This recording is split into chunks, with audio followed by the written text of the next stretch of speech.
peacemakers of Christo. இயேசுவில் அன்பார்ந்த சகோதர சகோதரிகளே, கடவுள் இந்த உலகத்திலே பலவிதமான திட்டங்களை வைத்திருக்கிறார். தன்னுடைய திட்டங்கள் இந்த உலகத்திலே நிறைவேற வேண்டும் என்றால் மனிதன் தேவை. கடவுளுக்கு மனிதனுடைய உதவி இல்லாமல் கடவுள் இந்த உலகத்தில் எதுவுமே செய்ய முடியாது. மனிதனுக்கு செய்ய முடியாது. இண்டிவிஜுவலாக செய்யலாம், ஆனால் கலெக்டிவாக செய்ய வேண்டும் என்றால் பிள்ளைகளுடைய உதவிகள் தேவை. அப்போ கடவுள் தேடிக்கொண்டிருக்கையில் யார் ஒரு நல்ல ஒரு பிள்ளை அவர் வழியாக இந்த உலகத்தில் ரட்சிப்பின் காரியங்கள் செய்ய வேண்டும் என்று பார்க்கும் பொழுது உலகத்தில் எத்தனையோ பேர் ஆண்டவர் தேடுறார், யாருமே கிடைக்கல. மரியாள் மட்டும்தான் இருக்கிறார். அதை தான் நாம் பார்க்கின்றோம். லூக்கா சுவிசேஷம் 1வது அதிகாரம் 26 38 வரைய உலகத்தில் ஆண்டவர் எவ்வளோ பார்க்குறார். சில பேர் சமையலில் பிஸி, சில பேர் மேக்கப்பில் பிஸி, சில பேர் ஜேர்னியில் பிஸி, சில பேர் ஷாப்பிங்கில் பிஸி, சில பேர் கணவனோட பிஸி, சில பேர் கள்ளக்காதலனோட பிஸி, சில பேர் பயங்கர ஆக்டிங்கில் பிஸி, சில பேர் புரணி பேசுறதுல பிஸி, சில பேர் ஹாஸ்பிட்டலில் பிஸி, சில பேர் வைத்தியத்தில் பிஸி. இது போல் மக்கள் எல்லாரும் பிஸியாகவே இருந்து கொண்டிருந்தார்கள். அதனால் கடவுளுக்கு தெரியல யாரை செலக்ட் பண்ணதுன்னு பார்க்கும் பொழுது தெய்வ பிள்ளைகளே அங்கு மரியாள் இருக்கிறாள். மரியாள் உன்னத மகளானவள். மரியாள் ஜெபித்து கொண்டிருக்கிறாள். அப்போ என்னுடைய ரட்சிப்பின் காரியத்தை என் பிள்ளை மரியாள் வழியாக நான் செய்கிறேன் என்று ஆண்டவர் என்ன செய்தார்? கபிரியேல் தூதரை அனுப்பி அங்கு ரட்சிப்பின் காரியங்களை செய்கின்றார்.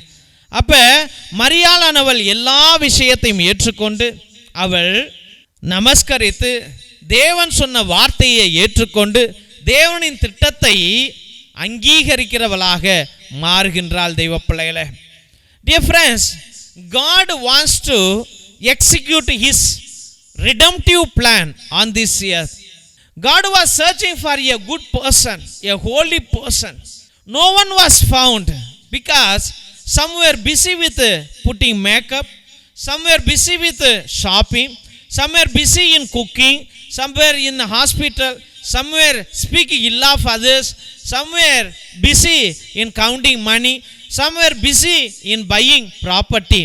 And therefore everyone was busy. There was no holy person because all were having illegal relationship or sexual thoughts or sexual mind in their life. But except one girl, God found a girl called Mary. Mary was a holy person. Mary was a blessed person. And therefore God blessed Mary, sent a mighty angel, Gabriel angel, to her, and she listened to the voice of the angel. She listened to the message of the angel, and she accepted for the accomplishment of God's redemptive work. Dear friends, Mary was a praying person. Mary was a holy person. Mary was a humble person. Mary was a polite person and pious person. மரியாள் ஜெபிக்கிறவளாக இருந்தாள், ஏற்றுக்கொள்கிறவளாக இருந்தாள், விசுவாசியாக இருந்தாள், தாழ்மையாக இருந்தாள், ஆண்டவரை ஏற்றுக்கொண்டாள். அதே போல உன்னுடைய வாழ்க்கையிலும் தெய்வ பிள்ளைகளே பலவிதமான விஷயங்களில் நம்ம பிஸியாக இருப்போம். அதையெல்லாம் அகற்றி போட்டு தேவனுடைய திட்டங்களை அறிந்தவர்களாக, தேவனை ஏற்றுக்கொண்டவர்களாக, தேவனையே பற்றி கொண்டவர்களாக நம் வாழ முயற்சி எடுப்போம். தெய்வ பிள்ளைகளே, today many of us are busy in many things. We have to first understand God. We have to first accept God. Then God will glorify us. We are just wasting our time in demolishing things. We just waste our time on temporary things or decaying things. Dear friends, concentrate on permanent things. Concentrate on holy things. Concentrate on things that will glorify you. Concentrate on the things that will bless you. உன்னை ஆசீர்வதிக்கிற திட்டங்களிலே உன்னுடைய நாட்டங்களை செலுத்து. அழிந்து போகிற திட்டங்களிலே உன்னுடைய நாட்டங்களை செலுத்தாதே, உன்னுடைய டைமை waste பண்ணாதே என்று கடவுள் சொல்லுகின்றார். அதன்படி நாம் ஜெபிப்போம். திருசிலுவை ஆசீர்வாதத்தை பெற்றுக்கொள்வோம். தந்தை ஆசீர்வாதத்தின் திருசிலுவை, திருசிலுவை உனக்கும் உன் குடும்பத்திற்கும் வெளிச்சமாய் இருக்கிறது. நரக சர்ப்பம் உனக்கு அதிபதியாக வேண்டாம். சாத்தானே அப்பாலே போ. அபத்தங்களை இப்பிள்ளைகளுக்கு போதிக்காதே. நீ கொடுப்பது தீது, நீயே அந்த நஞ்சை உட்கொள். நற்கருணை ஆசீர்வாதத்தை பெற்றுக்கொள்வோம்.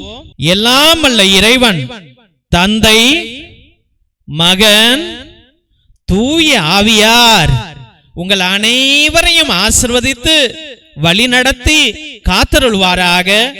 ஆமென், ஆமென், ஆமென்.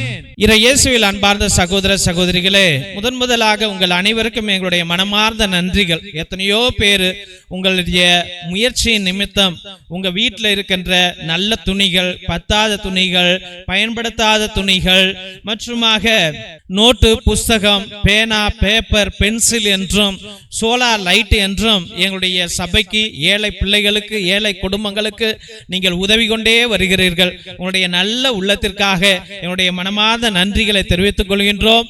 நீங்கள் கொடுத்த ஒவ்வொரு பொருளையும் எங்களுடைய பிஷப் தலைமையிலும் எங்களுடைய சபை தலைவர் தலைமையிலும் அது அனுதினமும் பகிர்ந்தளிக்கப்படுகிறது என்பதை அன்போடு தெரிவித்துக் கொள்கின்றோம். அதனுடைய போட்டோ தான் நீங்க எல்லாரும் இப்ப பார்த்துட்டு இருக்கிறீங்க. அதனால உங்களுடைய நல்ல உள்ளத்திற்கு எங்களுடைய மனமார்ந்த நன்றிகளை தெரிவித்துக் கொள்கின்றோம். மற்றுமாக உங்களால் முடிந்த அளவுக்கு உங்களுடைய உற்ற உறவினரிடம் சொல்லி கூட இந்த பழைய துணி, பத்தாத துணி, பயன்படுத்தாத துணிகளையும் மற்றுமாக ஏதாவது நோட்டு, பேனா, புஸ்தகங்களை கூட நீங்கள் தொடர்ந்து அனுப்பும்படியாக அன்போடு வேண்டுகின்றோம். மற்றுமாக தெய்வ பிள்ளைகளே, ஒவ்வொரு நாளும் மதியம் 3 மணியிலிருந்து 5 மணி வரைக்கும் ஃபாதர் டேவிட், அதாவது நான் உங்களுக்காக அனுதினமும் நேர்த்தி திருப்பலி, பரிகார திருப்பலியை அர்ப்பணித்துக் கொண்டிருக்கிறோம். கிரகோரியன் மாசை அர்ப்பணித்துக் கொண்டிருக்கின்றோம். உங்களுடைய கருத்துக்கள் நிறைவேறாமல் இருந்தால் நேர்த்தி திருப்பலி அர்ப்பணிங்கள். 3 திருப்பலி, 5 திருப்பலி, 7 திருப்பலி, 9 திருப்பலி, 12 திருப்பலி, 21 திருப்பலி, 33 திருப்பலி என்று நீங்கள் அர்ப்பணிக்கலாம். மற்றுமாக ஆத்ம இளைப்பாறுதலுக்காக உங்கள் குடும்பத்தில் யாராவது மரித்திருந்தால் கிரகோரியன் மாசை நீங்கள் அர்ப்பணிங்கள். எங்கள் சபையிலே குருக்கள் இருக்கிறார்கள்.